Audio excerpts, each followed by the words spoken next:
Welcome back, students. We have already completed this chapter in the last week on the directive principles of state policy. So we'll have a quick recapitulation of this chapter, and I'll provide you with this question answers of this chapter in this week only. So let's have a very quick recapitulation. First, we have studied about the welfare state. So what was a welfare state, or what is a welfare state? So, welfare state is a system or government which focuses on the welfare of the mass or welfare of the general people.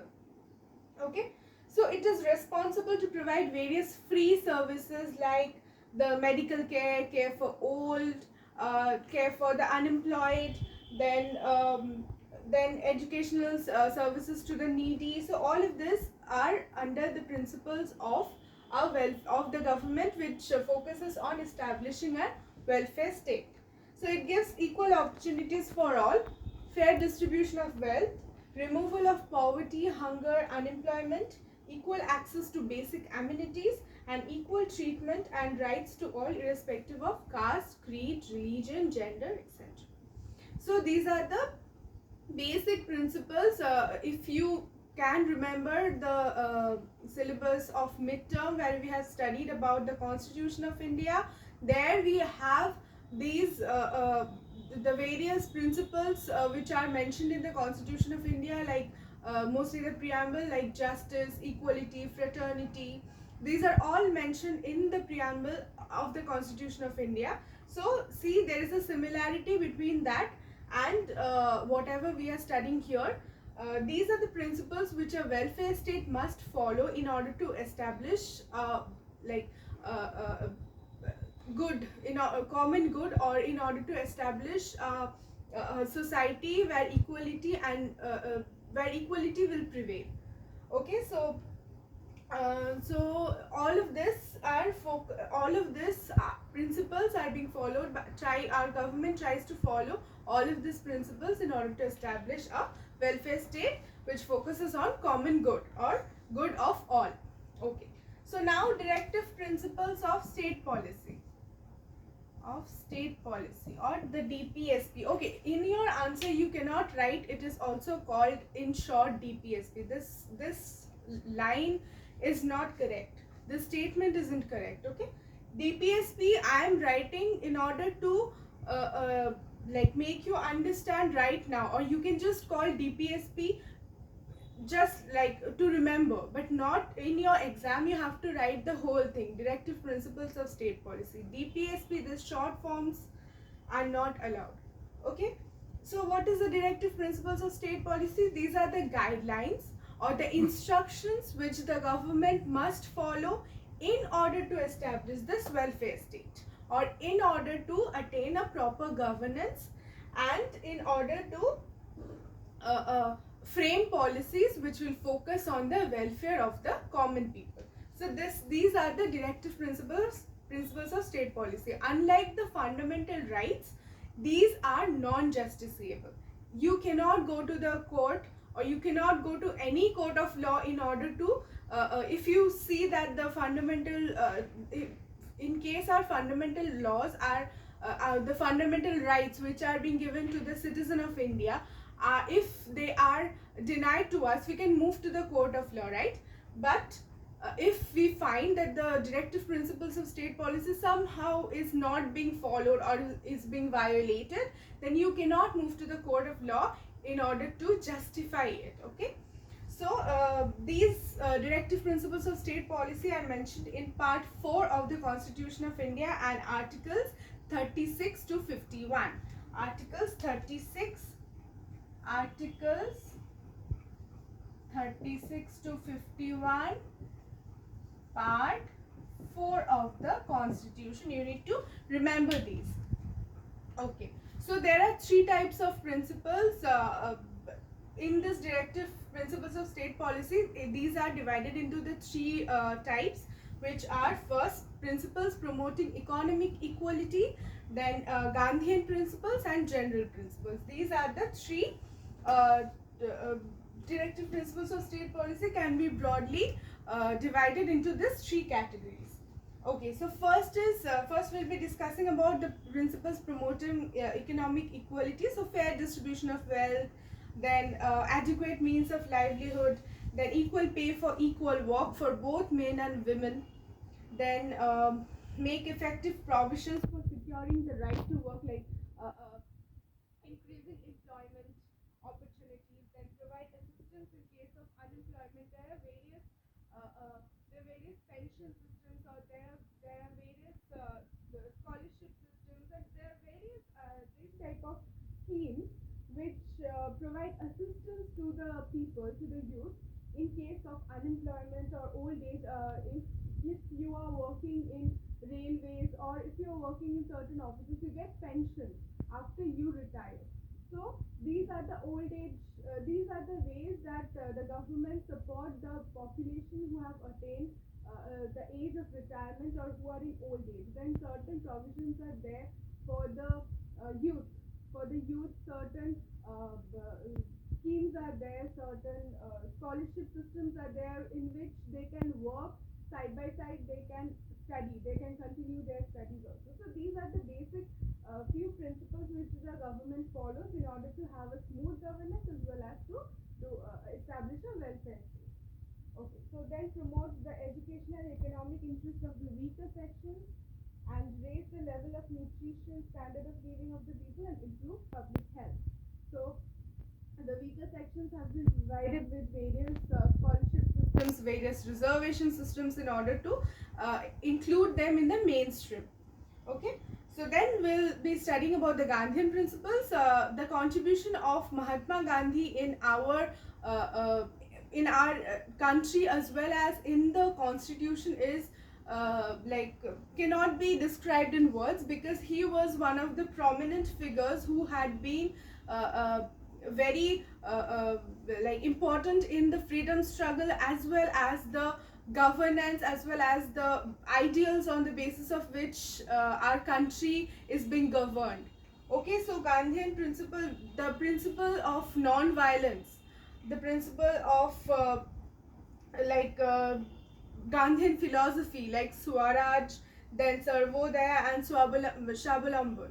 These three principles are very important, which are being followed by the makers of the constitution in order to make our constitution well foolproof enough, or well uh, uh, good, like for the proper functioning of the governance. Our constitution have focused like our constitution have implemented the schemes of or the ideals of Gandhiji, which includes these Swaraj, Shavalamban, and Sarvodaya. Okay, so the directive principles which followed, inspired by Gandhiji's ideals, are promote the educational and economic interests of the weaker sections. So again, in order to bring the weaker sections into the mainstream, there have been various reservations, various schemes for the weaker section, for the upliftment of the weaker sections.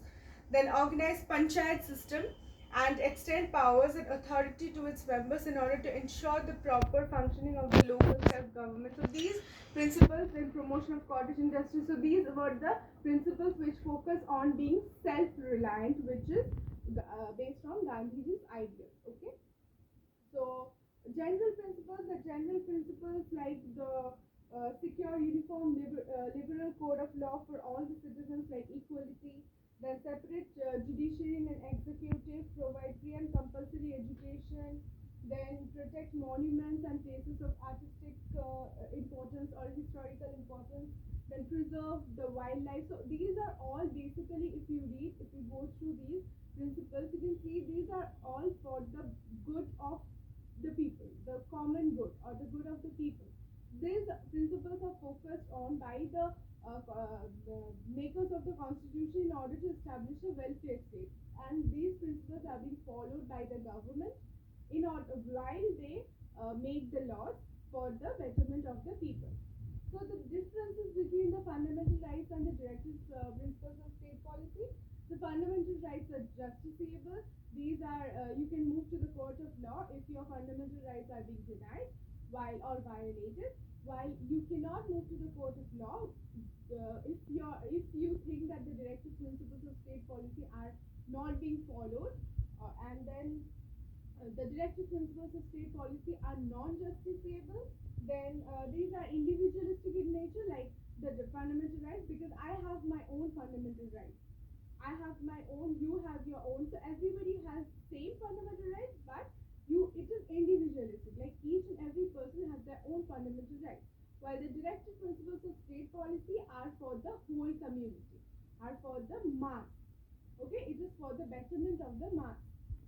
Then fundamental rights are negative in nature as they prohibit the state from doing certain things. So they prohibit the authority over us to establish its hegemony or to establish its authoritarianism over us. If we feel that anything is wrong, like whatever the authority above us or the government is doing any wrong to us, we can move to the court of law with proper explanation about what exactly they are doing wrong.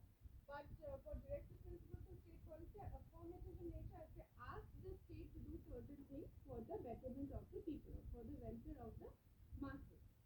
Then fundamental rights can be suspended during emergency, but the directive principles of state policy are not suspended under any condition.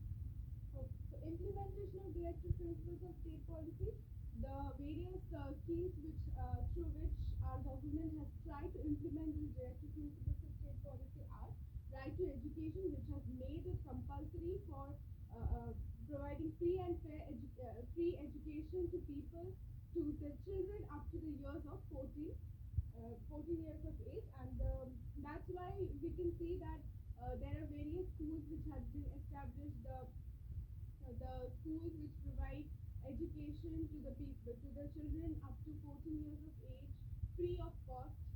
Then a new article has been established, a new article has been included, that is Article 21A, which follows this directive principle of state policy and which makes it compulsory, which makes it a fundamental right for the children between 6 and 14 years of age to have free and compulsory education. So we can see various primary schools as well as secondary schools where education is provided free of cost to the children up to 14 years of age.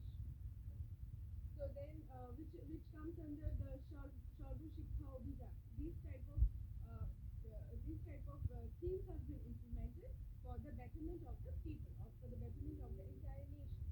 So this scheduled caste and scheduled tribes prevention of atrocities, and there are various reservations in every sector for the backward classes, for the scheduled tribes and the scheduled castes, and to prevent the atrocities or prevent the exploitation of the people who are far away from the mainstream, who are backward till now.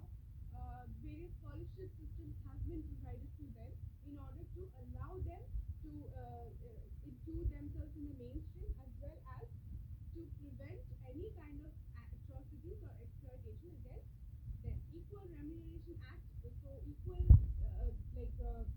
the act ensure equal pay for equal work for both men and women. This has been enumerated, enshrined in the Constitution of India in order to see that equality is being established or maintained.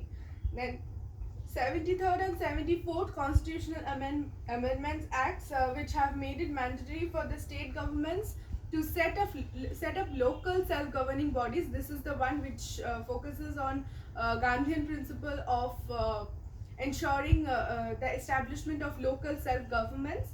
So the local self-governing bodies in rural and urban areas will be established by this constitutional amendment.